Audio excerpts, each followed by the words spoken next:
Au début, j'étais triste. Après, des fois, en même temps, bah, je suis plus dans une relation toxique, alors je vis un peu, du coup, je suis un peu en même temps contente. Et en même temps, bah, je suis un peu énervée contre lui, mais en même temps, il me manque quand même encore. Ben ouais. Tu l'aimes? Bah Encore? oui. Mm. Encore. Ouais, en plus, ça fait bizarre, comme c'est un schéma toxique. Par exemple, quand là, il me fait la guerre, genre, il me fait sauter tous mes comptes et tout. Bah, genre, je sais pas, c'est comme si le schéma, il se répète dans ma tête et je me dis, ah là, il me fait la guerre. Genre, je sais pas, c'est... Moi, j'ai l'impression d'être folle, je te jure, j'ai l'impression d'être folle. Non, pas du tout. Si. Non, non, Mel, non. Tu le vois encore comme un lien?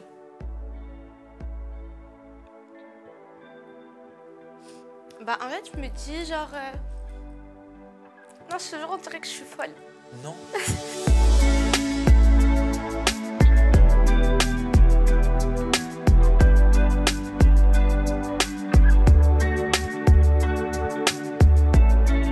Bonjour Mélanie. Bonjour. Donc tu t'appelles Mel Pops Voilà, c'est ça. sur les réseaux sociaux. Pour ceux qui ne te connaissent pas, tu es influenceuse, tu es également créatrice de contenu sur les plateformes intimes. Et aujourd'hui, tu es venue témoigner des violences physiques et psychologiques que tu dénonces avoir vécues de la part de ton ex-compagnon, également connu, lui, sur les réseaux sociaux. C'est un influenceur spécialisé dans le trading. Dans un premier temps, Mel, je t'appelle Mel ou Mélanie? Comme tu préfères. Je peux switcher entre les deux? Ouais. Allez, ça marche. Mel, pourquoi tu choisis de prendre la parole publiquement aujourd'hui? Je choisis de prendre la parole publiquement et d'en parler aujourd'hui parce qu'en fait, j'ai été obligée, j'ai été limite forcée. Moi, de base, je ne voulais pas vraiment médiatiser cette affaire, enfin, en parler dans les détails. Oui. Le seul truc que j'ai fait, en gros, c'est... Bah, Pourquoi tu as été forcée d'en parler? Pourquoi j'ai été forcée? Parce qu'il a fait toute une vidéo pour essayer de justifier les violences qu'il a eues envers moi et pour me décrédibiliser, pour me descendre. Et du coup, bah, j'ai été obligée de dire ma vérité parce que de base, je suis victime. Et en fait, au final, c'est comme si lui se faisait passer pour la victime et c'était horrible pour moi. Du coup, j'étais obligée d'en parler, ça m'a forcée. Alors que de base, je n'étais même pas vraiment à l'aise de rentrer dans tous ces détails, mais du coup, j'étais obligée. Je comprends. Et au final, maintenant, bah, je trouve ça bien parce que quand j'en parle, je reçois plein de témoignages, je reçois plein de filles et ça me fait trop plaisir de... Enfin, je me dis, juste quelques filles qui me regardent, ça doit les aider de fou et je suis trop contente au final. Bon, c'est vraiment, genre, j'aurais vraiment préféré de pas du tout en parler parce que ça me... Par exemple, là, j'aurais préféré que tu m'invites pour parler d'autre chose. J'ai pas envie d'être connue pour la fille qui s'est fait battre. Mais du coup, bah, comme j'ai été obligée maintenant... T'as pas besoin de te justifier, Mel, là-dessus, parce que je pense qu'on ne se met jamais en avant pour être connu comme la fille ou comme l'homme qui se fait battre. Ne t'inquiète pas du tout là-dessus, c'est simplement pour comprendre, parce que beaucoup se sont posé la question sur les réseaux sociaux. Est-ce qu'avant qu'il fasse sa vidéo, qu'il a postée sur YouTube, et on l'a compris aujourd'hui que c'était pour ça que tu ressentais le besoin de t'exprimer et que tu te sens forcé de le faire, est-ce que toi, t'en avais parlé avant cette vidéo? Moi, j'étais pas rentrée dans les détails, mais en gros, juste la dernière fois qu'il y a eu des violences, du coup, quand j'ai cru que j'allais mourir, parce qu'il m'a dit tu vas mourir, je vais te tuer ce soir. Et du coup, ce moment-là, j'ai vraiment été choquée, j'ai ressenti un choc. Et bah, j'ai dû aller à l'hôpital pour constater mes blessures. Et en gros, j'ai juste mis une story en disant aux filles, faites attention, ou même aux garçons, faites attention s'il y a des violences conjugales. Partez dès le début. Et j'ai montré mon cocard. En fait, j'ai juste voulu dénoncer. J'ai même pas cité son nom. J'ai pas voulu le descendre parce que si je racontais toute l'histoire, ça allait le descendre plus bactère. Mais j'ai pas voulu rentrer dans les détails. J'ai juste voulu dénoncer pour que ça puisse aider des filles parce que moi, j'ai vraiment été choquée de ce qui m'est arrivé ce soir-là. Puis tu avais peut-être besoin d'une écoute aussi. Oui, et ça m'a beaucoup aidée aussi parce que à partir du moment où j'ai posté, je savais que je pourrais plus jamais retourner avec lui. Alors que si j'avais pas posté, bah, si ma famille, toute ma famille, elle n'aurait pas été au courant dans tous les détails. Et quand, en fait, j'ai reçu toute l'aide, tout le support des gens, bah, je ne pouvais plus retourner en arrière et ça m'a beaucoup aidée par rapport à ça. Poster ton cocard, tu dirais que c'était une façon de mettre un point final à cette histoire, de ne pas replonger? Oui, c'était vraiment dénoncer, arrêter de cacher, dénoncer. Voilà, il s'est passé ça. Et comme ça, je m'en souviendrai tout le temps parce que souvent, en fait, je ne suis pas rancunière. Quand il se passe des trucs comme ça, après, je vais oublier, je vais pas oublier, mais ça devient moins pire. Alors que là, les photos, elles sont là, je le vois en fait, je vais m'en rappeler tout le temps. Du coup, voilà. Oui, c'était une preuve pour toi-même. Oui, ça m'a donné beaucoup de force en fait. Comment vous vous rencontrez avec ce garçon? On se rencontre parce que il me contacte en gros pour faire une vidéo sur YouTube avec moi. Et du coup, voilà, il m'a contacté, il m'a fait venir à Dubaï, il m'a payé le VHR, voyage, Le VHR, donc ça veut hôtel, dire l'avion. restauration. Voilà, merci. Et il m'a payé. Et voilà, en gros, c'était pour faire une vidéo, quoi. Et vous deviez faire une vidéo sur quelle thématique? C'était 24 heures avec des influenceurs des plateformes privées. Il y avait moi et Adé Laurent. D'accord, Ouais. ok. Et alors, est-ce que tu peux m'expliquer un peu plus pourquoi toi et Adé Laurent partez à Dubaï? C'est lui qui voulait filmer cette vidéo à Dubaï avec 2 personnes présentes sur les plateformes privées? Ouais, en fait, il avait une chaîne YouTube où il faisait du contenu un peu divertissant pour pouvoir après rediriger les gens vers ses comptes Telegram pour faire de l'affiliation trading. Et Ouais, faire de l'arnaque, quoi. C'est moi qui le dis.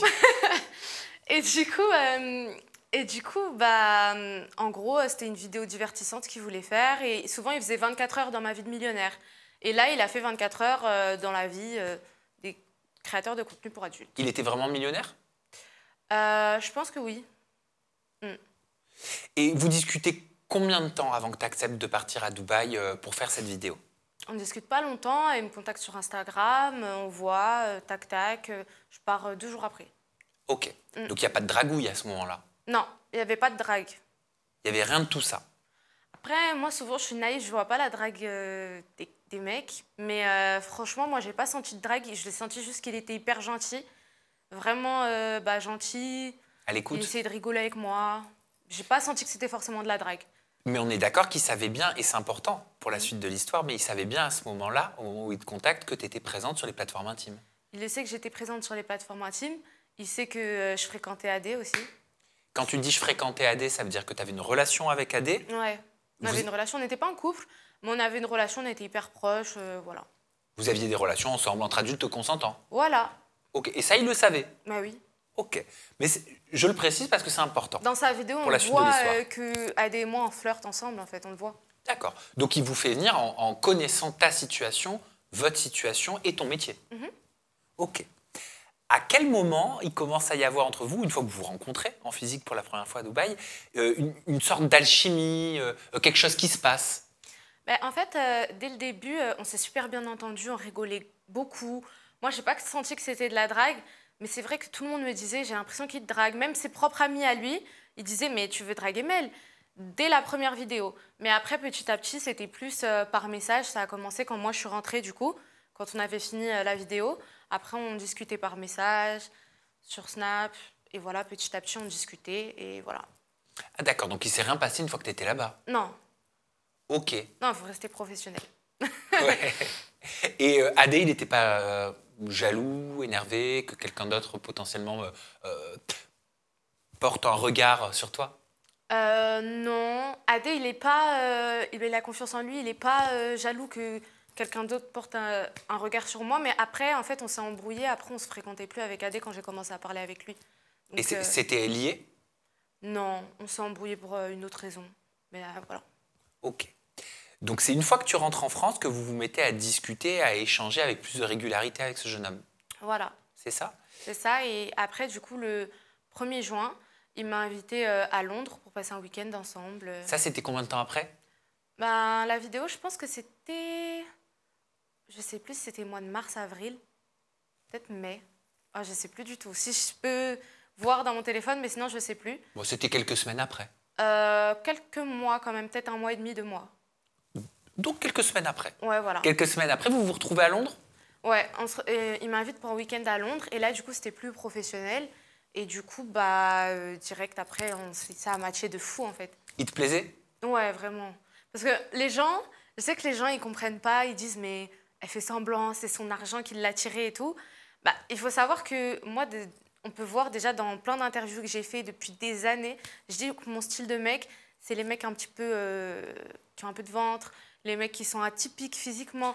Et c'est exactement lui, et plus âgé que moi. J'ai toujours dit que c'était ça mon style physiquement. Donc ça veut dire que les gens ils comprennent pas, mais c'est réellement mon style physique. Ah, j'ai capté. Ça veut dire qu'il y a des gens sur les réseaux sociaux qui disent en gros c'est une michto. Ouais, elle était attirée juste par l'argent. Arrête de faire genre que t'étais attirée par son physique, c'est impossible. Sous-entendu, t'es plus belle que lui. Ça veut rien dire. Mais c'est ça qu'ils sous-entendent. Oui. Ouais, voilà. Ok. Mais il ressemblait à quoi? Je l'ai pas vu, hein. Non, mais pour que tu dises ça. Il est petit, on fait presque la même taille, il a un peu de ventre, mais moi, c'est ce que j'aime, en fait. Donc, c'est pas grave, ça. Non, moi, j'aime bien. Quand c'est confortable et tout, j'aime bien. Mais non, mais c'est vrai, on rigole, mais il y a plein de femmes et d'hommes aussi vrai, oui. qui aiment bien les petits coussinets. Mais après, on me dit, comme il a de l'argent, arrête de mentir, t'étais juste attirée par l'argent. C'est pas vrai, genre, moi, je suis attirée par la personne dans son entièreté, en fait. Je l'ai rencontré comme ça, j'étais attirée par lui dans son entièreté, physiquement, tout. Et tu dis, j'aime les mecs un peu plus âgés que moi, il était beaucoup plus âgé que toi? Moi, j'avais 22 ans et lui, il avait 26 ans. Ça va? Ouais, c'est pas beaucoup. Oui, voilà, il n'y a pas un gros écart, il n'y a pas un grand gap. Non. Ok. Est-ce que tu dirais que vous êtes tombés amoureux très rapidement? Ouais, en fait, pour ma part, après, j'avais l'impression que lui aussi, il était hyper à fond, mais j'ai l'impression que direct, en fait, c'est comme si on se connaissait depuis longtemps. Carrément, on avait fait un jeu devine-tête et on avait mis le même nom. Je me disais, mais c'est pas possible, c'est mon âme sœur ou quoi, genre, une connexion dès le début où tu te dis, c'est un truc de fou, genre, on s'entend trop bien. Je le trouvais hyper drôle, j'aimais trop, quoi. Tu tombes amoureuse? Ouais. Et lui, il tombe amoureux, tu penses, avec du recul? Je pense... En fait, il était vraiment hyper à fond, mais après, je me dis, il y a des actions que tu peux pas avoir si tu es amoureux. Du coup, je comprends pas. Mais peut-être qu'il était amoureux. Lui dit qu'il était amoureux. Quand tu dis il y a des actions que tu peux pas faire quand tu es amoureux, c'est genre des accès de violence, que ce soit verbal ou physique, on est d'accord? Des violences verbales, physiques, ou même mentir dès le début, des trahisons. Genre, je sais pas. T'avais quoi comme red flag? Que tu voyais pas hein, au départ, parce que souvent on les voit pas les red flags au départ. Dès le départ, déjà, il m'a menti qu'il avait un enfant, il me l'a caché. Ah oui? Oui, les premières semaines. C'est-à-dire qu'au début, je comprends pas comment tu peux tomber amoureux de moi alors qu'il avait un enfant et il avait une copine depuis 8 ans. Ou alors c'est horrible ce que je vais te dire, mais il y en a plein, hein, des relations qui se créent, qui sont basées malheureusement sur un mensonge au départ. C'est horrible. Moi, je savais pas. Ouais. Et quand je l'ai appris, j'étais déjà amoureuse. Du coup, c'était un peu tard pour moi. J'ai pas réussi à le quitter. Mais... Bah oui, t'étais obligée de faire avec. Bah ouais. Après, il a quitté sa copine pour moi. Mais genre, c'est horrible déjà baser la relation sur ça. Et c'est pour ça que je comprends pas comment il aurait pu être amoureux dès le début si il était dans cette situation. Mais bon, lui, il dit qu'il était amoureux. Et dans son comportement, il avait l'air amoureux en tout cas. Est-ce qu'il t'a déjà demandé d'accepter d'être une sorte de maîtresse? Non. Moi, il m'a toujours dit qu'il était célibataire. Il m'a toujours dit qu'il avait personne. J'entendais des échos, des gens qui disaient « mais fais attention, apparemment il a une femme, etc. » Je lui demandais tout le temps, il me disait « non, pas du tout. » Il essayait de me prouver et tout. Et même quand j'ai découvert, il m'a dit « non, mais c'était juste au début, quelques semaines. » En fait, il m'a toujours un peu menti ça, un peu caché ça, parce qu'il savait que j'accepterais pas. Il essayait de minimiser. Et quand tu as su qu'il avait une femme, comment ça s'est passé par la suite? Par la suite, comment ça? C'est-à-dire, est-ce que tu as accepté? Est-ce que tu lui as dit je te quitte? Est-ce que tu lui as mis un ultimatum? En fait, j'ai pas directement vu qu'il avait une femme. Genre, j'ai regardé dans son téléphone et j'ai vu plein de messages. En fait, j'ai regardé dans son téléphone, j'ai regardé partout, il y avait rien, avec aucune fille. Je me suis dit, c'est bizarre, attends. Genre là, j'ai regardé pour rien. Et après, je suis allée sur WhatsApp et c'était dans les discussions cachées. Dans les discussions cachées, j'ai tapé mail et là, j'ai vu plein de messages. Cachés ou archivés? Oui, archivés. Et il y avait plein de messages. Elle envoyait des pavés comme ça. Oui, aujourd'hui, je vais faire ça. J'ai besoin de toi pour ça. J'ai besoin de toi. Tu t'occupes pas de ton fils. Tu l'abandonnes. Ah, donc tu découvres aussi qu'il a un enfant là? Non, ça, c'était un peu avant qu'il me l'a dit qu'il avait un enfant. Et je lui ai dit, et t'es sûre, t'as rien d'autre à me cacher? T'as rien d'autre à me dire? Non, je te jure. Et après, ouais, je découvre plein de trucs. Elle dit, t'abandonnes ton fils, tu remplis pas ton rôle. Machin, et lui il répondait, parce qu'on était tout le temps ensemble, donc je comprenais pas comment il pouvait avoir une femme ou une copine. En fait, je me disais, on était tout le temps ensemble, c'était impossible pour moi. Et il répondait, elle envoyait des gros pavés, des gros trucs. Ah, t'es encore avec Mel, je suis sûre que t'es avec Mel. Et il disait genre, arrête. Elle lui envoyait encore des pavés pendant 4 jours, 5 jours. Et il disait genre, mais non. Enfin... Elle voyait sur les réseaux sociaux? Ouais, je pense. Mais ça a dû être horrible pour elle. Même moi, quand j'ai vu ça, j'étais choquée. Je me suis dit, mais comment tu peux faire ça à quelqu'un? Et il m'a dit directement, et moi j'étais un peu bête parce que j'étais déjà amoureuse, parce que c'était au bout de 3 mois de relation, ça, quand même. Et il m'a dit, et comme c'était hyper fort, on était tout le temps collés, 3 mois, c'était comme 6 mois en fait. Et il m'a dit non, mais je l'ai quitté, c'est juste qu'elle veut encore rester avec moi et tout. Moi, j'ai cru, mais maintenant, je sais que c'est pas vrai du coup. Mais il m'a dit oui, je l'ai quitté, c'est juste qu'elle veut encore rester avec moi. Du coup, elle envoie plein de messages, mais non, t'inquiète pas, il n'y a que toi.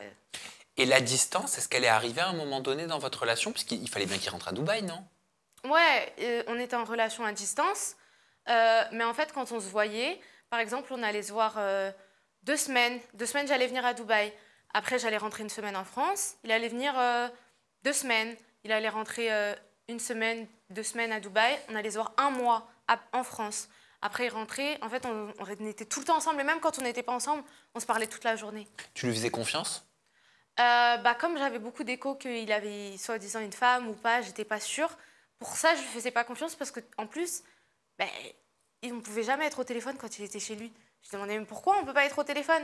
Il me disait oui, j'ai plein de familles chez moi et tout, c'est compliqué. Et du coup, Tu penses qu'il y avait une autre nana?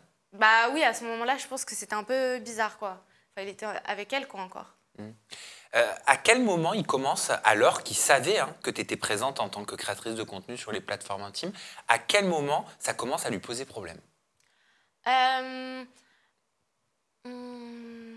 Dès le début, au bout de quelques mois, au bout de 1 mois, 2 mois, déjà, ça commence à lui poser problème. Mais déjà, moi, quand je restais avec lui, je faisais plus trop mon travail. En fait, je l'ai laissé tourner. Mais comme on était... En fait, dès le début, c'est comme si on était des aimants. Même lui, il a oublié son travail. Même lui, on s'occupait que de l'un de l'autre. On a tout oublié autour de nous. Et du coup, même moi, je travaillais plus trop. Et après, au bout de 3 mois, je lui ai dit, là, je vais me remettre à faire des photos et tout, à faire des vidéos. Et de là, il m'a dit, ah, je peux pas accepter et tout. Donc, on va essayer de voir comment on peut faire. Parce que moi, je vais vraiment avancer avec toi, etc. Et du coup, c'est là qu'il m'a proposé le fameux accord. On va parler de cet accord, mais pardon, mais il t'a connue en tant que créatrice de contenu sur les plateformes intimes. Pourquoi vouloir te changer après? Souvent, c'est les mecs qui font ça. Hein. Les mecs, souvent, ils prennent une fille qui est assez sexy, ils la regardent, c'est ça qui les attire au début, et après, ils veulent la changer, ça arrive souvent. T'as accepté? Oui. Parce que je peux comprendre aussi, c'est pas un travail comme les autres, je peux comprendre. Du coup, au début, j'ai vu ça comme une aide. Mais en fait, j'ai pas vu ça comme s'il voulait prendre une emprise sur moi, comme si c'était plus pour me contrôler. J'avais vu ça vraiment comme une aide au début. Oui, parce que ce que tu vas nous expliquer certainement par la suite, et c'est moi qui me permet de mettre ces mots-là sur cette situation, j'ai l'impression que tu fais face à une emprise financière. Dans le sens où, au final, ton indépendance financière, tu vas la perdre. C'est horrible, c'est vraiment un des pires trucs à vivre dans sa vie, parce que, en fait, tu profites même pas de l'argent, parce que tu n'es pas fier de toi, c'est horrible, tu as l'impression que tu n'arrives à rien. En fait, quand tu as ton travail et que tu es indépendante, déjà, tu le dépenses comme tu veux, tu as besoin de rendre des comptes à personne, et en plus, tu as de l'estime de toi qui se crée quand tu te fais ton propre argent. Et sinon, tu n'as pas d'estime de toi, tu as l'impression que tu peux... Enfin, moi, j'ai pas aimé, je sais qu'il y a des femmes qui aiment bien vivre ça, mais moi, j'ai pas du tout aimé cette situation. En moyenne, combien tu gagnais par mois je gagnais en tant qu'indépendante? Entre 15 et 30 000 euros par mois sur les plateformes. Et du coup, en gros, quand il m'a proposé l'accord, il m'a dit liste-moi toutes les dépenses que tu fais par mois. Et je lui ai listé toutes les dépenses, vraiment, électricité, tout. Et moi, comment je vivais en gagnant 15 à 30 000 euros par mois, je dépensais 6 000 euros par mois avec loyer, tout, etc. Donc, loyer, tout comment compris, je vivais. Tes petits plaisirs, etc. Voilà, petit peu de shopping, petit billet d'avion, moi, j'ai pas le permis, les Uber, etc. Et je vivais comme ça, sans me priver, mais sans non plus exagérer. C'était comme ça que je vivais pour moi. J'aimais bien vivre comme ça. Il m'a dit, OK, je remplis tes dépenses et tout, 6 000 euros, je te les envoie et tout ça. C'est une somme très jolie, très conséquente pour vivre par mois 6 000 euros. Et donc, il t'a proposé de te les donner? Oui, de me les envoyer, mais en fait, directement déjà. Après, c'était plus 6 000 euros, par exemple. Si on allait s'embrouiller dans le mois, ou s'il allait avoir un truc qui ne lui plaisait pas, ça allait être 5 000. Donc des fois, 4 500, alors que c'est mes dépenses. Je sais que pour les gens, c'est beaucoup, mais c'est mes dépenses. C'est-à-dire que c'est pour couvrir mes dépenses. Déjà, en fait, ce que les gens, peut-être qu'ils ne comprennent pas, parce que l'argent, c'est tabou en France, mais en fait, quand je gagne 30 000 euros, je dépense 6 000 euros et le reste, je le mets de côté pour construire mon avenir. Donc, c'est-à-dire après pour investir, etc. Et si j'accepte les 6 000 euros, déjà, c'est comme si que je refuse de continuer à me développer. Et c'est-à-dire que, bon, après, je peux essayer de trouver à faire autre chose, etc. J'ai essayé, je voulais faire ma marque de vêtements et tout, mais j'ai pas eu le temps de me lancer. Bah, avec tout... Quand c'est toxique, t'as du mal à te développer et tout, mais voilà. En gros, je pouvais pas me développer moi, genre c'était mes dépenses. Genre, c'est pas comme si que j'ai profité de cet argent, en fait. Ouais, mais ce que je comprends, c'est que cette emprise financière, elle était très vicieuse. Bah ouais. Parce qu'elle était dégressive. Et il s'est proposé comme de l'aide au début, mais au final, c'était pas de l'aide, c'était vraiment comme pour avoir un contrôle supplémentaire sur moi. Parce que qu'est-ce que tu peux dire à une fille qui gagne très bien sa vie et si tu la traites mal, si tu la maltraites, bah, elle va te dire salut. Mais maintenant, bah, elle peut plus te dire salut, tu vois. Ouais, mais c'est-à-dire ça te coupe de ton indépendance, ça te coupe de tout ce que tu peux faire par toi-même. Et même, comme il était hyper jaloux, c'était même pas que les plateformes au final. Si je devais faire même des live TikTok ou des collaborations, je sais pas, juste faire des vidéos avec d'autres mecs, pas faire des vidéos bizarres et tout, juste des vidéos drôles ou des live TikTok, il voulait pas. Il me disait non, pas de live TikTok, je veux pas. C'était pas juste les plateformes en fait. C'est-à-dire que ça me coupait même de tous les projets que je pouvais avoir. Tu dirais avec du recul que c'était une sorte de, je sais pas, hein, de fantasme de contrôler une femme, que ce soit tant financier qu'au niveau de son image, de son paraître, de ce qu'elle représente. Est-ce que tu penses que ça lui plaisait de te contrôler? Oui, je pense quand même. Ouais. Bah, je pense, sinon il ne l'aurait pas fait. Donc voilà. Toi, tu avais le sentiment d'être contrôlé ou tu le voyais pas du tout à ce moment-là? Non, j'avais pas le sentiment. Je voyais pas. Pour moi, non. Enfin, je voyais qu'il était hyper jaloux, hyper possessif. Même par exemple, quand je voulais aller au restaurant avec mes copines, c'était un problème. Donc je voyais que... Mais pour moi, je disais pas qu'il voulait absolument me contrôler. Je le voyais pas encore. Et il te demandait des comptes sur les dépenses que tu faisais avec cette enveloppe qu'il t'accordait? Un peu. Un peu. À quel moment les élans de colère qui se transforment en violence, qu'elles soient physiques ou verbales, ça commence? Ben, ça commence au bout de 3 semaines de relation. En gros, à Londres, on a passé un week-end ensemble. Après, je suis rentrée chez moi à Paris pendant 1 semaine et demie. Et après, je suis retournée à Dubaï pour une autre vidéo, du coup. On a refait une vidéo ensemble, mais du coup, là, on se fréquentait déjà. Et une vidéo pour sa chaîne YouTube, du coup. Et en fait, à un moment donné, on est sortis en boîte de nuit un soir. Et après, il a cassé mon téléphone, il a fait sauter mon compte Instagram. En fait, il s'est énervé, il s'est beaucoup énervé. Et je sais pas, peut-être qu'il était énervé pour d'autres trucs et tout. Et il avait fait quoi d'autre? Et ben c'est là qu'il m'avait dit en plus ce soir-là qu'il avait un fils. Ah ok. Ouais. Voilà. Super moment choisi. Oui, c'était pas trop le bon moment. Je dis mais pourquoi tu me dis ça maintenant? Et il avait cassé mon téléphone. En plus après on galérait pour le réparer. J'étais toute seule dans la chambre d'hôtel, j'avais pas de téléphone, c'était horrible. Il t'a levé la main dessus ce jour-là? Ce jour-là, ben, il m'a poussée. C'était pas directement des coups. Au début, il m'a poussée. Après, quelques semaines après, c'était gifle. Mais au début, c'était pas des coups. Il m'a poussée, il me cassait mon téléphone. Mais en fait, déjà, juste faire sauter mon compte Instagram, genre, c'est mon travail, en fait. C'est-à-dire faire sauter ton compte Instagram? Bah, il était en contact avec des hackers. Et du coup, ben, je sais pas, souvent, quand il était pas content, il était énervé pour des trucs de jalousie et tout, bah, il faisait sauter mon compte Instagram, mon compte TikTok. Et après, bah... Et tu savais que c'était lui? Oui, il me le disait. Ah, il te le disait? Bah oui, il me dit, j'ai fait sauter ton compte Instagram, là. Mais pardon, mais quand on aime quelqu'un, on fait pas ça. Et, ouais. Et après, le dire, c'est chaud, quoi, en plus. Bah ouais. Et après, quand on se réconciliait, il disait, je suis désolée, vraiment, je sais pas pourquoi j'ai fait ça. Regarde, j'ai demandé qu'il le récupère. Mais en fait, moi, je comprenais pas, mais maintenant, j'ai compris. J'ai vu une vidéo il y a pas longtemps. Ouais. Apparemment, les pervers narcissiques, ils te poussent du bateau et après, ils te tendent la main ou ils te donnent la bouée pour faire comme si c'est eux qui t'ont sauvé. Ouais, tu vois ce que je veux dire? Pour être vu comme le sauveur. Ouais. C'est-à-dire que c'est l'oppresseur qui devient sauveur. Ouais. Et après, ouais, regarde tout ce que j'ai fait pour toi et tout. Mais au final, bah, tu as juste cassé ce que j'avais déjà et tu me l'as redonné. Enfin, je sais pas. Bah, par exemple, même les dépenses, etc. Regarde tout ce que j'ai fait pour toi. Les virements que je t'ai fait, bah, c'est de l'argent que j'avais déjà de base. Enfin, je suis pas ingrate, c'est hyper gentil. Mais c'est un peu... On dirait que c'est le même moyen de fonctionner. Quand il commençait à te pousser au départ, qu'est-ce que tu te disais? Faut savoir que moi, je me laisse pas faire. C'est-à-dire que tout le temps, je me dis, en fait, quand pour moi, on me manque de respect comme ça, je me dis, enfin, c'est ce que je me dis dans ma tête, je me dis, mais ma mère, elle n'a pas souffert 9 mois pour me porter dans son ventre, pour que je me laisse faire comme ça. Du coup, je me laisse jamais faire, même si je sais que, par exemple, je vais être moins forte physiquement ou, je sais pas, je vais plus avoir de compte Instagram, je vais plus avoir de téléphone, je vais jamais me laisser abattre et je vais toujours essayer de comment on dit, de faire front?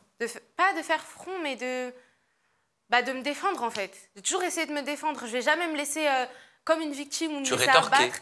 Mais ça, c'est mon caractère. Et voilà, ça m'a beaucoup aidé aussi, mon caractère. Donc, au final, j'essayais jamais de me laisser faire. Mais après, quand il devenait tout mignon d'un coup et qu'il me disait « je suis désolée » et tout, après, je le pardonnais. Tu te souviens de la fois où il t'a giflé? Oui. C'était pourquoi? Bien qu'il n'y ait aucune raison, hein, je tiens à le préciser. Il avait bu beaucoup d'alcool. Ah, il buvait? Oui, beaucoup. Il buvait quoi? Beaucoup d'alcool. Et du coup, fort? Ouais. Et du coup, souvent, quand on se voyait aussi, moi aussi, du coup, je buvais. Du coup, souvent, j'étais pas dans mon état normal. Par exemple, dans les audios, il me prenait exactement quand j'étais bourrée. En fait, c'est hyper vicieux. Enfin, je sais pas. C'est-à-dire dans les audios parce qu'on va parler de certains audios. Ouais, hein, il a mis, et je vais devoir te poser quelques questions par rapport à la vidéo qui a été faite. Ok, comme tu préfères. Mais du coup, ouais, il buvait, ce jour-là, il avait bu de l'alcool et il avait fait des ballons. Quand tu fais des ballons, ça fait un truc dans son cerveau. Et il était devenu trop bizarre. Déjà, même j'étais avec une copine à moi, il faisait que l'insulter, il m'insultait moi, et je calculais pas et tout. Je disais, calcule pas, j'étais à ma copine, calcule pas et tout. Et je sais plus exactement. En fait, quand il y a des violences comme ça, je sais plus par quoi ça commence. Ça va commencer par une insulte, machin. Après, ça va escalader, parce que moi, je me laisse pas faire. Du coup, je dis, mais pourquoi tu m'insultes en fait? Va te faire foutre. Enfin, tu vois, genre, je rétorque, mais ça ne veut pas dire que ça fait de moi... Enfin, c'est juste que c'est mon caractère que je ne me laisse pas faire. Et du coup, après, on ne sait pas, ça escalade, ça escalade, ça escalade. Et après, je sais qu'il m'avait frappé. En plus, on était dans le sud, on était au Martinez, à l'hôtel. Et je me rappelle encore dans le couloir, il m'avait balayé, il m'avait mis une gifle. Et je me suis dit, et ça m'a fait trop penser, parce qu'à ce moment-là, il y avait le truc de P. Diddy et de Cassie. Oui. Et ça m'a fait penser exactement à cette vidéo-là. C'était exactement pareil. Tu t'es retrouvée dans la position de Cassie? Alors quand dans le couloir comme ça, il m'a truqué, il m'a balayé, je suis tombée, il mettait des gifles par terre et tout. Et voilà. Ça arrivait souvent? Oui, souvent. Déjà, dans les hôtels, souvent il cassait des télés, il cassait des trucs, il cassait tout le temps mon téléphone. Il cassait 2 téléphones par mois, minimum. Parce qu'à chaque fois que je disais, non, genre là, tu m'as trop maltraité, tu m'as insulté, je veux partir. Il me cassait mon téléphone, il me disait, tu vas aller où maintenant? Tu n'as pas de moyen de partir, vas-y, pars. Je ne pouvais pas partir du coup, je n'avais pas de téléphone, mes moyens de paiement ils sont dedans, moyens pour me transporter, comment je vais appeler un taxi, je ne pouvais pas. Et du coup, voilà. Qu'est-ce que tu faisais une fois qu'il te balayait, une fois qu'il te tapait pendant que tu étais à terre? Je pleurais, j'essayais de répondre avec des mots, parce que c'est comme ça que j'essaye de me défendre. Et je pleurais, je disais stop. Des fois, je pouvais m'enfermer dans des pièces et tout pour pas qu'ils viennent me toucher et tout. Voilà quoi. Mais après, d'un coup, il devenait hyper gentil. Enfin, d'un coup, je suis désolée, je sais pas pourquoi je t'ai fait ça. Juste après t'avoir tapé? Juste après. Genre, d'un coup comme ça. D'un coup, je suis désolée, je sais pas, j'ai vraiment été bête et tout. T'es l'amour de ma vie, je sais pas pourquoi je fais ça. Carrément, une fois, quand après ça a escaladé, il était vraiment trop violent et pour rien du tout. Parce qu'au début, je me disais, bon, peut-être qu'il a été jaloux pour ça, parce que je suis peut-être si ou je sais pas. Mais à la fin, c'était vraiment pour rien, genre, pour rien du tout. Et par exemple, à la fin, il était vraiment hyper violent. Et à la fin, il m'a dit, je suis désolée, je sais pas pourquoi j'ai fait ça. Là, je sais que tu vas jamais me pardonner, donc est-ce que tu veux m'épouser? Il se met à genoux devant moi, genre comme ça. Je dis, du tout. Toi, tu te sentais comment? Est-ce que tu avais du dégoût pour lui une fois qu'il faisait ça? C'était quoi le sentiment qui te traversait? Non, en fait, j'avais pas de dégoût. J'étais en colère, j'étais triste, j'étais très triste et tout. Je me disais, pourquoi il me fait ça? Et du coup, Et du coup, voilà. Je suis triste, désolée. Mais c'est normal, ma poulette. C'est normal d'être triste. Moi aussi, ça me rend triste d'entendre ça. Non, mais c'est rien. Parce que c'était il y a pas longtemps. Non, tiens. C'est parce que c'était il y a pas longtemps, mais du coup, je me demandais pourquoi il faisait ça. C'était quoi la question de base? Qu'est-ce que tu ressentais comme, comme Qu'est-ce émotion, comme sentiment, du coup, une fois qu'il se passait ça, quoi? J'étais triste, mais en fait, après, et tout comme après, je disais, je suis désolée, je te jure, ça se reproduira plus. Bah, en fait, c'est dès le début de la relation, c'est comme si que ça fait un ascenseur émotionnel. Et c'est ça qui rend accro dans les relations toxiques, c'est que ça va être très fort, et après, d'un coup, très bas. Très fort, très bas. Et en fait, c'est un truc, ça fait des sensations dans ton cerveau, ce que j'ai lu en tout cas. Et du coup, ça te rend accro, en fait. C'est comme si ça fait haut, bas, l'ascenseur émotionnel. Et tu deviens habitué à ça, accro, en fait, vraiment. Tu normalises. Tu normalises, tu deviens accro, c'est la normalité, ouais. T'as quel âge, Mel? 23 ans. T'as 23 ans. On entend beaucoup d'histoires, et heureusement, je trouve, dans les médias, parce qu'il ne faut pas invisibiliser, il faut en parler, il faut essayer de donner des clés, surtout pas tabouiser les sujets comme cela. Du haut de tes 23 ans, tu as dû entendre des histoires d'autres femmes, d'autres jeunes femmes, d'autres influenceuses qui ont pu prendre la parole, justement pour tenter de la libérer encore plus et d'alerter, de prévenir. Est-ce que dans des moments comme ceux que tu as traversés, tu peux penser à des histoires d'autres femmes que tu as pu entendre dans les médias, ou alors tu es comme avec des œillères et tout ça n'existe pas? J'essaie de comprendre le cheminement qui se passe dans la tête d'une jeune femme. Pour moi, ça existait. J'arrivais à comprendre que c'était pas normal. Bah, comme je répondais, j'arrivais à comprendre que c'était pas normal. Mais pour autant, j'arrivais pas à le quitter.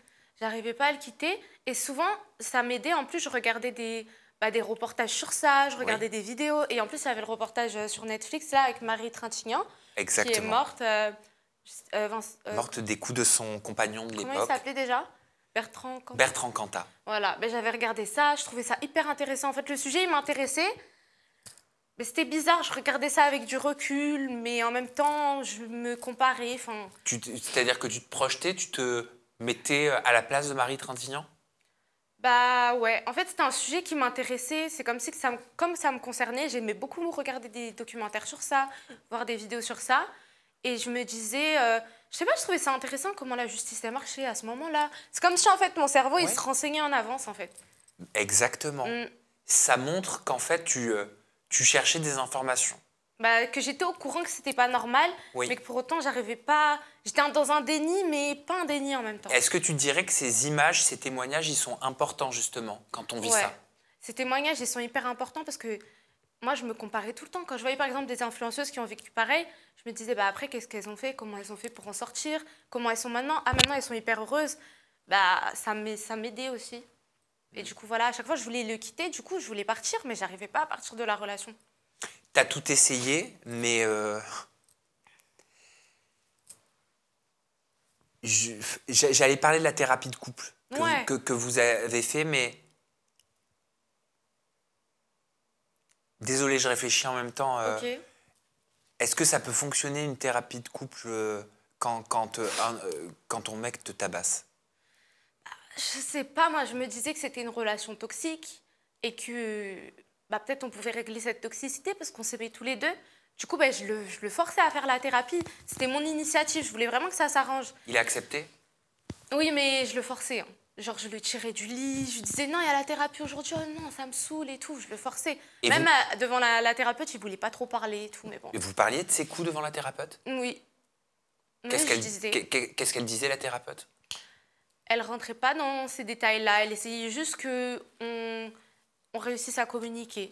Et c'est vrai que il y avait toujours de la violence verbale, mais à ce moment-là, quand on a commencé la thérapie, il y avait un peu moins d'embrouille. Est-ce qu'elle a essayé de te parler juste à toi, la thérapeute, pour te dire d'aller porter plainte? Non. Ah. Non. T'aurais aimé?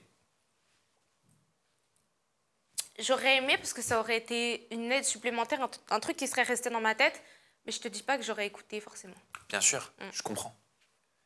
Et il y a eu un moment donné où tu as cru y passer.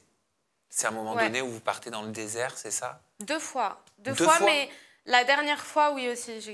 Mais il t'amenait volontairement dans le désert pour t'isoler? Oui. À Dubaï, hein? Oui, en gros, on était au restaurant et il a bu de l'alcool, il a commencé à s'énerver contre tout le monde, il voulait se battre avec son pote, je sais pas quoi. Et puis je lui ai dit, et c'était pour... Il a commencé à vouloir se battre avec son pote parce que son pote, il m'a touché l'épaule ou je sais pas quoi. Et il a dit, ah, tu touches ma femme et tout. Bref, il a commencé à vouloir se battre avec lui. Et je lui ai dit, dès qu'on est rentré dans la voiture, je lui ai dit, je te mens pas, ça me dérange. J'ai l'impression que c'est moi le problème, limite, je suis une fille à problème. Je voulais juste qu'on parte au restaurant tranquille, tu vois. Il m'a dit, ah ouais, tu le défends. Parce qu'en fait, t'as kiffé quand il te touchait, hein. Un sale pute. Oh là, donc là, tu t'es dit, c'est bon, j'ai compris, ça va Et, partir. et après, de là, il me tirait les cheveux, il conduisait en même temps, il me frappait. Et il me mettait des... Après, il arrêtait la voiture, il me mettait des coups de pied comme ça et tout. Il me disait, dégage. Et il avait pris mon téléphone. Je dis, mais je peux pas partir, j'ai pas de téléphone. Genre, tu vas me laisser, j'étais au milieu d'autoroute comme ça. Je dis, je peux pas partir là, je peux pas. J'ai pas mon téléphone, donne-moi mon téléphone et je pars. Genre, tu crois que j'ai envie de rester avec toi? Je disais, je veux partir. Et bref, il recontinue à conduire, il me refrappe en même temps. Et de là, ouais, il m'emmène dans le genre de désert. Et après, je crie de toutes mes forces. Je me disais, mais personne ne va m'entendre. Comment je vais pouvoir sortir de là? Je criais toutes mes forces. Ma gorge, elle vibrait. Je criais et tout. J'essayais de courir vite. Après, il m'a rattrapée dans le désert. Il m'a tiré par les cheveux. Il m'a dit, genre, je vais te tuer. Ce soir, tu vas mourir et tout. Et il commençait à me frapper. Mais genre, il m'avait jamais frappé comme ça. Il me frappait comme on frappe un homme. Vraiment, mais vraiment fort. Genre, il n'avait pas de... Des fois... Il veut faire des coups et il a comme un truc là, c'était vraiment genre il voulait mettre toute sa haine et après il s'est arrêté et tout, il s'est relevé et tout, il a dit il y a la police et tout. Du coup la police en fait, je pense qu'ils avaient vu dans les caméras ou... Donc la police est venue? La police elle est arrivée, peut-être ils avaient vu qu'il conduisait comme un fou et la police elle est arrivée et j'ai pris ça comme on m'a sauvé la vie en fait. Ah bah oui. Ouais. Là la police il te pose des questions? En fait, si la police, elle n'était pas arrivée, je ne sais même pas comment je m'en serais sortie, en fait. Je ne sais même pas. Tu penses que tu serais morte? Je pense que oui. En fait, moi, genre, si je l'ai senti, c'est pas pour rien. Et je sais que là, ça fait un mois, et du coup, j'aurais pu te dire, je sais pas. Mais sur le moment, et des jours après, je l'ai ressenti, en fait. Je l'ai senti. Du coup, c'est pas pour rien, genre, je l'ai senti. Je savais que cette fois, il allait pas s'arrêter d'un coup. Genre, cette fois, c'était beaucoup plus fort. Je sais pas pourquoi. La police t'incite à déposer plainte? Je connais pas la législation à Dubaï, mais tu vas peut-être pouvoir nous l'expliquer. Ils ont dit directement, ils étaient hyper gentils, ils ont dit directement qu'est-ce qui s'était passé. Ils m'ont écouté, ils m'ont dit est-ce que tu veux porter plainte, ça s'appelle déposer un case. Ils ont vu qu'ils te frappaient? Oui, ils l'ont vu. Et ils ont vu que j'avais des coups, que j'étais genre en sang, que j'étais... Voilà quoi. J'avais toutes mes extensions dans la voiture. Et du coup, ils m'ont dit est-ce que tu veux déposer plainte? J'ai dit oui. J'ai dit oui. Et après, ils me regardent et tout, ils me disent s'il te plaît, dis rien et tout, je te donne 300 000 euros. Après, j'ai dit, ben non, si j'avais la tête dans le sable, tu m'as dit, tu vas mourir ce soir, ça aurait servi à quoi? 300 000 euros, je serais morte en fait. Et après, il me dit, vas-y, s'il te plaît, dis rien et tout, bébé, s'il te plaît, dis rien. Et puis après, là, j'ai dit, non, là, vraiment et tout, c'est mort. J'ai dit, c'est mort. Genre là, c'est mort. Va. Je t'ai mis de tout mon cœur, mais genre, va te soigner, soigne-toi d'abord. Peut-être aller en prison, ça va te soigner, mais genre, c'est pas possible, t'as une maladie. Il dit, oui, je te jure, je vais me soigner et tout. Et bref, après, on ne parlait plus ensemble, on était loin. Il essayait de venir me parler, et après, il a essayé de me dire, genre, ah, t'es sûre que tu veux faire ça? Comme s'il essayait de me menacer pendant que je parlais aux policiers. Et les policiers, je leur ai dit directement, j'ai dit, il vient de me dire ça. Ils ont dit, tu parles pas avec elle, etc. Et c'était hyper gentil. Et après, ils m'ont dit d'aller à l'hôpital pour constater les blessures et tout. Tu l'as fait? Oui, je suis allée. Et voilà. Ok. Tu déposes plainte? Oui, je dépose plainte. Après, ils me disent qu'en gros, je dépose plainte, je fais tous les trucs et tout.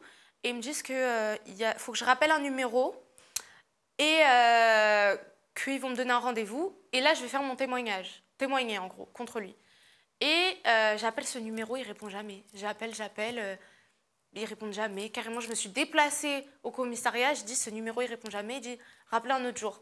Du coup, après, il y avait des jours qui passaient, des jours qui passaient. Et en même temps, lui, il faisait que de m'appeler de la prison. Ah, parce qu'il était en prison? Ouais, il était en prison. Il a été incarcéré? Ouais. Tout de suite? Oui. Ah, il rigole pas là-bas? Non, c'est pour ça à Dubaï, on se sent trop en sécurité, en fait. C'est ça que j'aime trop, parce que il y a une vraie justice, en fait, j'ai l'impression. Bon, elle peut être aussi à double tranchant, la justice, ouais, là-bas. Mais ça, c'est un autre sujet. Donc, il fait de la prison. Ok. Ouais. Il fait combien de Mais temps de déjà, prison? il y avait 2 chefs d'accusation contre lui. Il y avait du coup les violences qu'il m'avait fait de ma part et une plainte de l'État contre lui pour conduite en état d'ivresse. Ah, d'accord. Déjà.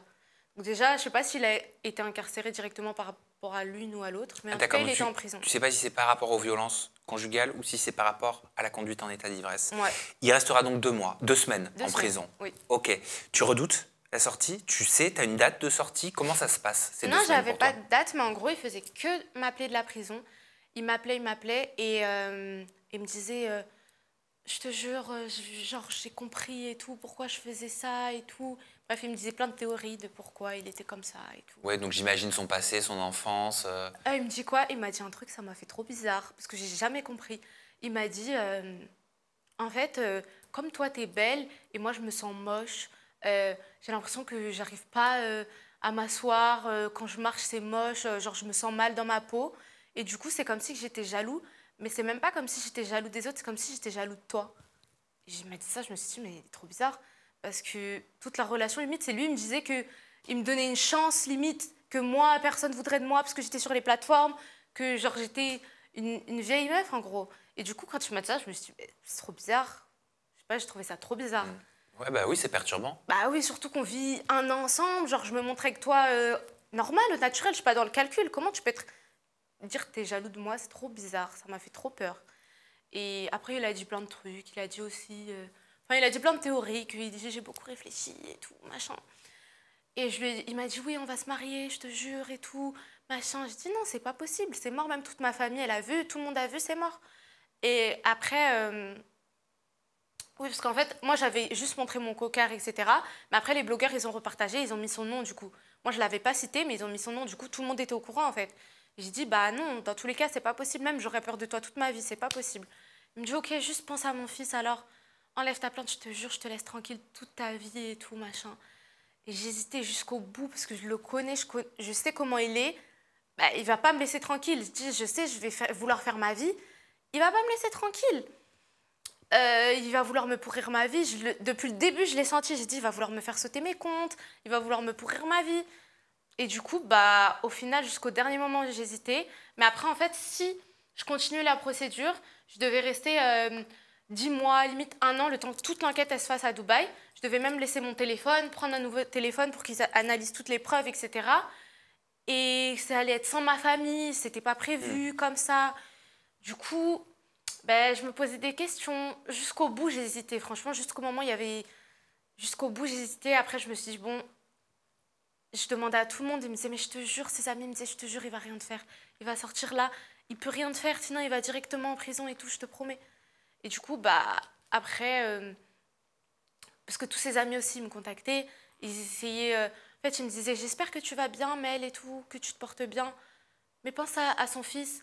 Mais en fait, après, je devenais parano, parce que je me disais, mais ses amis, si j'étais juste à l'hôpital et que lui, il n'était pas en prison, est-ce qu'il m'aurait appelé pour savoir si je vais bien? Il m'aurait pas appelé. Et puis surtout, pense à toi. S'il y Voilà. avait bien quelqu'un qui devait penser à un enfant, c'est le père. Voilà. Je parle pas de lui, je parle en général. C'est la personne qui est responsable de ses actes. Tout court, tout simplement. Bah oui.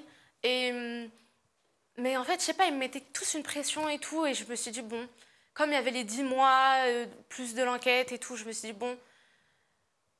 Du coup, on a convenu d'un contrat, en gros. Que dans le contrat, c'est un contrat écrit entre nous à l'amiable. C'est-à-dire entre vous deux? Ouais. Non géré par avocat? Non. C'est ça le truc. Ah bah oui, parce que j'imagine que... En fait, j'ai l'impression que je suis trop bête, en fait. J'imagine que derrière, tu vas m'annoncer une dinguerie. Oui, bah du coup, il n'a pas le droit de m'approcher, il n'a pas le droit de me contacter, soi-disant. On a signé ça. Et puis, au final, du coup, j'ai retiré ma plainte. Et il sort de prison. Dès qu'il sort de prison, il fait une story. Il dit ouais, les gars et tout, j'ai vécu une épreuve de Dieu. C'était vraiment difficile pour moi.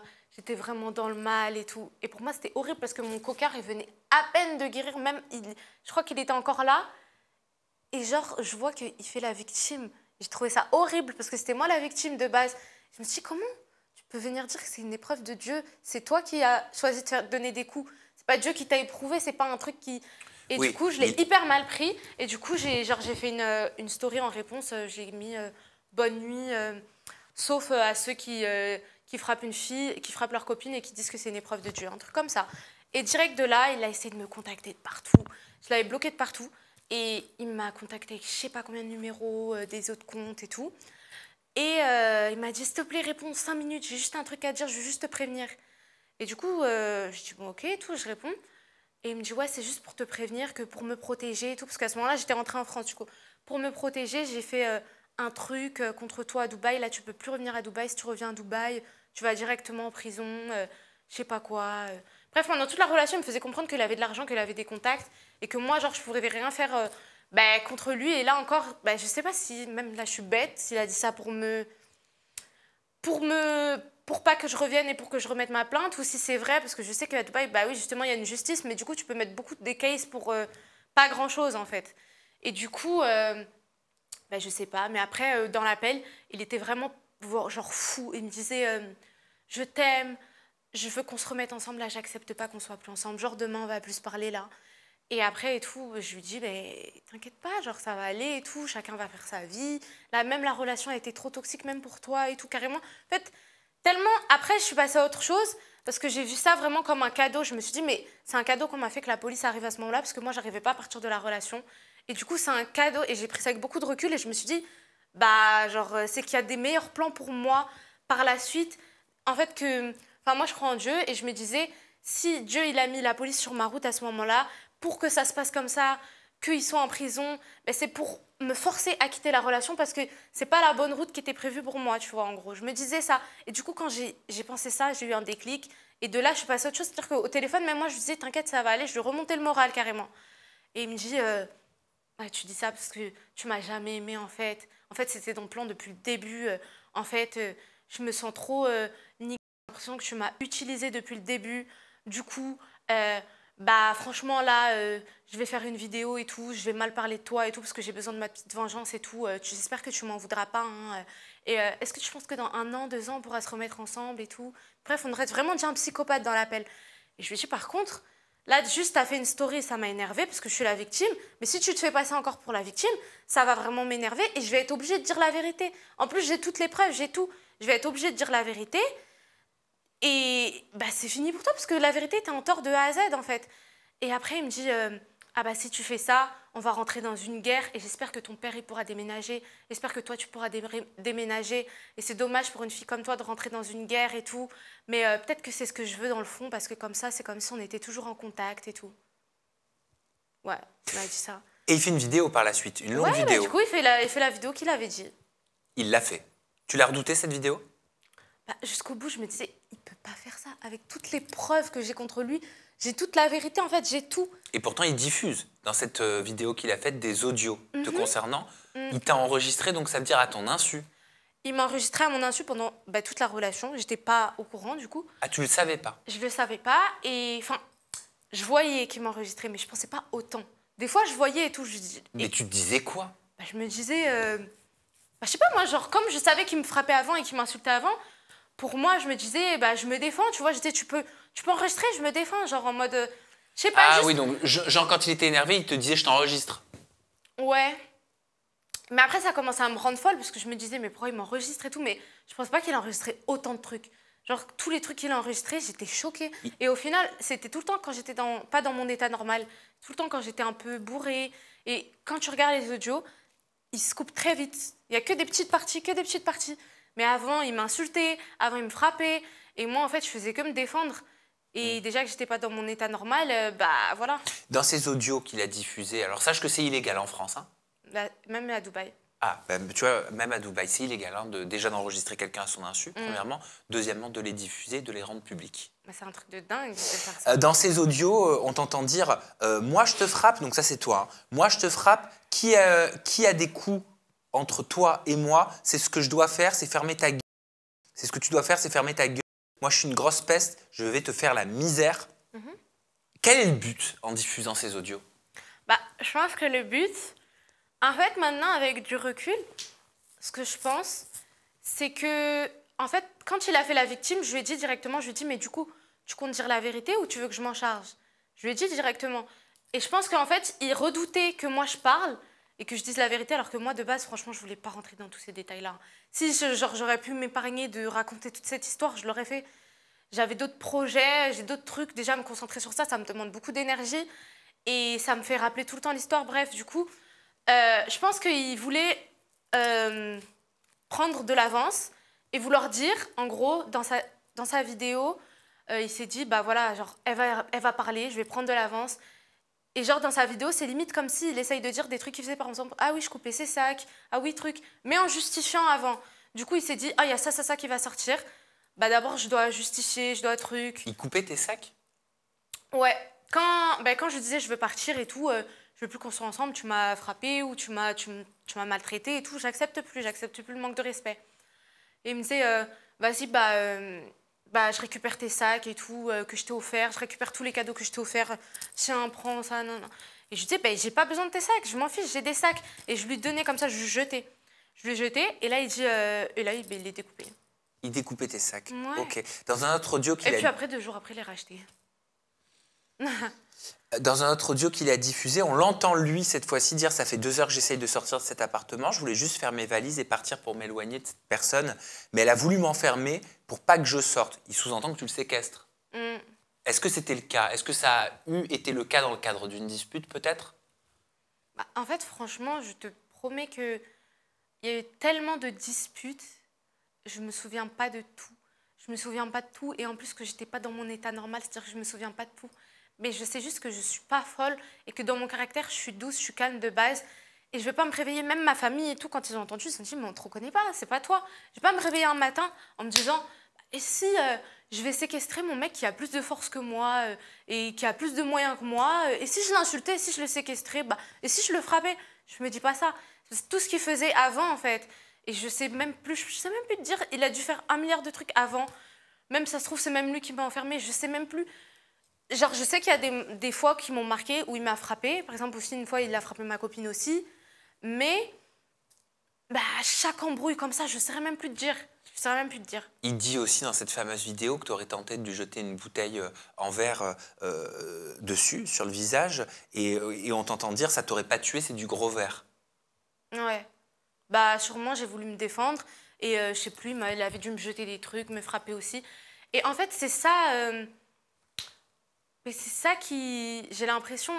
En fait, comme il a pris de l'avance, et comme aussi, comme il a pris de l'avance et que du coup, il a voulu me faire passer moi pour la personne violente, moi, en fait, j'ai l'impression que c'est comme mon caractère qu'on accuse, alors que mon caractère, il m'a aidé pendant toute la relation. Si j'avais pas ce caractère-là, je serais jamais restée aussi longtemps, j'aurais jamais tenu même là. Tout ce qu'il essaye de faire, même l'acharnement que je reçois sur les réseaux, si j'avais pas ce caractère-là, au final... Genre là, tu vois, j'aurais pas surmonté tout ça aussi facilement. Qu'est-ce que tu reçois sur les réseaux? Je reçois que des insultes, gens qui disent t'es une michto, t'es une PUTE, genre tu l'as trompé, machin. Sachant que c'était faux, d'ailleurs, je l'ai jamais trompé. Genre lui, il sortait des trucs quand on n'était pas ensemble, du coup. Quand par exemple, j'ai appris qu'il avait une femme, on a essayé de se séparer genre 1 semaine. Et après, moi, j'ai essayé de passer à autre chose. Donc, ce que je fais pendant 1 semaine où on n'est pas ensemble, genre, je vais répondre à des messages, ça ne veut pas dire que je te trompe, il a essayé de faire passer ça. En fait, tu réponds à des messages à des tierces personnes? Ouais, voilà, j'essaye de passer à autre chose, j'essaye de parler, mais au final, je revenais toujours vers lui, en fait. Et en fait, je pense que sa vidéo, du coup, je me fais insulter parce que les gens croient à sa vidéo et je pense que c'est parce qu'on est en France et c'est à cause des mentalités. En fait, je pense que déjà, ils prennent une fille qui est sur les plateformes, déjà, une fille qui est... Déjà... La plupart des mecs, déjà, ça me met un truc handicapant contre moi. Ensuite, il va dire, elle m'a trompée. Ça, il y a beaucoup de mecs et tout, une petite partie de mecs qui vont dire, si elle l'a trompée, ça justifie les violences. Elle était violente aussi, elle parlait mal, truc, machin. Et en plus, je lui donnais, je l'aidais financièrement, elle était là pour mon argent, etc. En fait, comme on est en France, une fille, ça parle d'argent, ça parle de... Elle m'a trompée. Directement, t'as tout le public. Genre. Qu'est-ce que tu vois comme commentaire en dessous de cette vidéo? Que des gens qui m'insultent. Que. Waouh, faut toujours avoir la. Alors que moi, j'avais même pas dit ma version. Faut toujours avoir l'autre version avant, machin. Vous la défendez toujours et tout. Quand on vous dit que les femmes. Genre, elle s'est servie de la cause des femmes, etc. Et après, quand j'ai sorti ma vidéo, du coup, explication. Après, il y avait d'autres commentaires, genre, faut toujours avoir la deuxième version. Enfin, les gens, Pardon. Toujours la même chose, mais là, je me fais quand même toujours insulter. Parce que les mecs, en fait, les misogynes, c'est trop simple. En fait, je suis la cible parfaite, en fait. Du coup... En fait, ça les rassure dans leurs propres problèmes. Ouais, voilà. C'est-à-dire que ça leur donne un prétexte pour se dire que eux n'en ont pas de problème. Ok, comment ça? C'est-à-dire que un mec misogyne, un mec sexiste qui va t'insulter à la suite d'un certain discours ou d'une certaine version qu'il va pouvoir entendre sur les réseaux sociaux, il va t'insulter parce que lui, ça va le rassurer dans sa condition d'homme sexiste et d'homme très misogyne, qui a un problème avec les femmes. Oui. Et si tu veux, tu vas être la raison, la justification de ce pourquoi il est comme ça dans son fort intérieur et ça va le rassurer. Oui, je vois ce que tu veux dire. Tu vois? Donc en fait, c'est pas toi le problème c'est eux. Le problème, c'est leur mindset à ces gens-là. Et tous, sur les réseaux sociaux, commentent quotidiennement, du matin au soir, avec leur environnement, leurs idées, leur éducation, leur façon de voir la vie et leur perception, surtout. Ça veut pas dire que c'est la vérité. Ah mais moi, je regardais même pas les commentaires les premiers jours, j'ai rien regardé. Genre, tous les messages que j'ai reçus, je me faisais insulter de partout, vraiment. Je regardais pas, même j'ouvrais mon téléphone, c'était partout sur TikTok, partout. Je regardais pas, je regardais plus. Et franchement, heureusement que je suis positive et que je suis forte. Parce que je te jure, genre, j'ai essayé de voir le positif, mais genre, c'est horrible parce que 2 semaines avant, en fait, je me suis fait frapper, je pensais que j'allais mourir par le mec que j'aimais. 2 semaines après, je me fais en plus, lui il se fait passer pour la victime et moi je me fais terminer de partout. En fait, c'est quoi la prochaine étape? Il y a encore un autre truc qui va m'arriver encore pire. On m'abat, en fait, on veut m'abattre, je comprends pas. Genre. T'avais l'impression que c'était une double peine, quoi, multiple peine. Double peine, et en plus, après moi, j'étais pas inquiète dès le début parce que je sais que j'ai la vérité et je sais que j'ai toutes les preuves. C'est-à-dire que j'étais pas inquiète par rapport à ça. Je me disais, bon, ça va passer. Puis même, je connais les réseaux sociaux, les gens, ils insultent et après, ils oublient 1 mois et demi après. Bon, ça a quand même entaché mon image, mais je me disais, bon, ça va passer. Du coup, j'étais pas... c'était pas par rapport plutôt à... Moi, je sais que j'ai la vérité, en fait. Je me disais, je sais que j'ai la vérité et si je vais parler... pour moi, même s'il a mis beaucoup de moyens, même s'il est fort en manipulation, pour moi, la vérité, elle prime toujours. Et du coup, non, pas toujours. Bon. Ah non, j'ai pas envie, moi, d'être négatif. J'ai pas envie d'être négatif, mais on traverse une période, une époque et une ère, surtout sur les réseaux sociaux, une ère digitale, où je me demande sincèrement si la vérité, elle a encore un impact, si elle existe encore. C'est vrai. Parce que j'ai l'impression que les gens sur les réseaux sociaux, de façon générale, les utilisateurs des réseaux sociaux, la vérité ne les intéresse pas. Ouais, ils veulent juste du divertissement. Ouais. Ça leur faisait rire, les trucs. Ou être confortés dans ce qu'ils pensent être la vérité. Ouais, mais la recherche des éléments de la vérité, est-ce que ça existe encore? Franchement, c'est pas évident la période qu'on traverse, digitalement. Et puis la tienne d'autant plus réellement. Comment ça, la mienne? Toi, ce que tu traverses réellement, c'est difficile. Au moment où on tourne, ça fait combien de temps qu'il a sorti sa vidéo, ça doit faire 2 semaines. Mais enfin, que vous ne vous voyez plus? 1 mois et demi. Ah, donc ça reste récent. Oui, ça fait 1 mois, à peine 1 mois, 1 semaine, un truc comme ça. Ok, et comment ça va? Ça va, mais en fait, je passe par toutes les émotions, en fait. C'est trop bizarre et ça me fatigue beaucoup parce que déjà, en fait, c'était hyper éprouvant, tout le truc déjà. Est-ce que je porte plainte? Est-ce que je porte pas plainte? Alors que je voulais juste aller au restaurant avec mon mec de base. Juste, je me retrouve dans toute cette situation. Après, tout ça, c'était hyper fatigant. Plus après, en plus, la vidéo, l'acharnement. Et en fait, je passe partout. Au début, j'étais triste. Après, des fois, en même temps, je suis plus dans une relation toxique. Alors, je vis un peu. Du coup, je suis un peu en même temps contente. Et en même temps, je suis un peu énervée contre lui. Mais en même temps, il me manque quand même encore. Ben ouais. Tu l'aimes? Encore? Oui. Encore? Ouais, en plus, ça fait bizarre, comme c'est un schéma toxique. Par exemple, quand là, il me fait la guerre, genre, il me fait sauter tous mes comptes et tout, je sais pas, c'est comme si le schéma, il se répète dans ma tête et je me dis, ah là, il me fait la guerre. Genre, je sais pas, il me manque, genre, je sais pas, c'est bizarre. C'est dans mon cerveau, je sais pas ce qui se passe. Ouais, mais t'as raison de ne pas avoir de honte à le dire. Il faut parler comme ça, simplement. Il y a pas de gêne, je suis pas à ta place, On n'est pas à ta place. Donc, on peut pas te juger. Mais, c'est-à-dire que quand il te fait genre sauter tes comptes ou qu'il te fait des coups encore à distance aujourd'hui, tu le vois un peu comme un lien? Moi, j'ai l'impression d'être folle. Je te jure, j'ai l'impression d'être folle. Non, pas du tout. Si. Non, Mel. Non. Tu le vois encore comme un lien?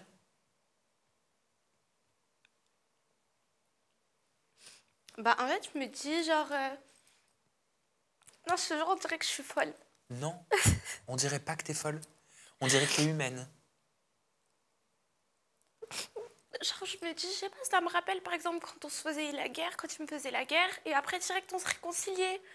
Et je me dis, bah, genre, c'est comme s'il me porte encore de l'intérêt, de l'importance. De la Du considération. coup, bah ouais, du coup, ça me fait qu'il me manque. Mais en même temps, en fait, quand je te dis, je passe par toutes les émotions, je passe vraiment partout parce que, en même temps, je me dis, bah, tous les moyens qu'il met contre moi, bah, pour faire c'était mes comptes, pour faire, essayer de me faire des coups en douce, pour tout ça, tous les moyens qu'il met, même sa vidéo et tout, je me dis, ben, ça veut dire que en fait, je me rendais pas compte de ma force. Si tous les moyens aimaient ça, c'est qu'il sait la force que j'ai et ça me donne encore plus de force, moi, en fait. Je sais pas comment dire ça, ça m'aide beaucoup parce que je me dis, en fait, tout ce qu'il fait contre moi, bah, je sais pas, ça me donne de la force pour encore plus parler, pour encore plus dire ma vérité, pour encore plus témoigner. Et genre, je trouve ça fort aussi, ça, parce que je me dis, genre, je sais pas, imaginons des filles qui vivent la même chose, elles vont se dire, bah, genre, elle est face à un mec qui la menace, un mec qui a de l'argent, qui a des contacts. Et au final, elle parle quand même, elle est toujours là. Et du coup, bah, ça me donne de la force. Je me dis, genre, justement, ça me donne beaucoup de force, voilà. Ok, t'es pas folle, Mel. Non, Vraiment mais pas. j'ai genre 10 000 émotions, quoi. C'est normal. C'est normal parce que t'as vécu 10 000 choses qui sont pas normales. Voilà. Et ne replonge pas. Non, jamais. Hein? Même si c'est dur, même si tu as des émotions qui sont humaines, qui sont normales, tu mérites pas d'être tapé. Tu mérites Oui, pas c'est sûr, personne d'être mérite. maltraité. Personne mérite. Personne Et c'est pour mérite. ça que je dis je l'ai pas trompé, etc. Mais j'ai même pas envie de m'attarder sur ça parce que même si je l'avais trompé, ça mérite pas en fait. Dans tous les cas, c'est pas une justification en fait. Mais tu as raison, bien sûr. Hum. Rien ne mérite des coups. Non, rien du tout. Bah surtout la personne que t'aimes, en qui tu fais confiance en fait. Je sais pas. Qu'est-ce que tu vas faire maintenant? Est-ce que mon maquillage il est bizarre? T'as des petites larmes qui se voient comme quand Oh on a non. pleuré et qu'on a du fond de teint. Mais t'inquiète, regarde, t'as ton petit mouchoir, t'en veux un autre? Attends, je vais tapoter. Tiens, En plus, normalement, je pleure plus. Hein. Normalement, genre, j'ai fini l'époque où je suis triste, là. Je sais pas pourquoi. mais ça c'est ce que tu crois. C'est solennel, je sais pas. C'est les trucs, ça me fait pleurer. Bah, c'est normal. C'est un moment où t'as le temps de développer ton propos, où tu nous expliques Ouais. des Et en choses qui plus, sont genre, quand même très personnelles. Je l'ai dit à personne qu'il me manquait des fois parce que j'ai vraiment l'impression que je suis folle, en fait. Du coup, genre, c'est la première fois que je le dis, tu vois. Je pense que t'es pas la seule hein, dans cette situation-là et dans cette émotion-là. J'ai reçu, si ça peut te rassurer, d'autres jeunes femmes et même jeunes hommes comme toi qui ont reçu, qui ont vécu des choses inacceptables Ouais. et qui me partageaient ce sentiment-là. Mm. T'es pas la seule. Ouais. T'es pas la seule. Comment ça va se passer pour toi dans les semaines, les mois à venir? Est-ce que tu te sens en sécurité? Est-ce que ça va? Bah, je me sens pas vraiment en sécurité parce que du coup, il essaye de passer par tous les moyens pour essayer de m'intimider, etc.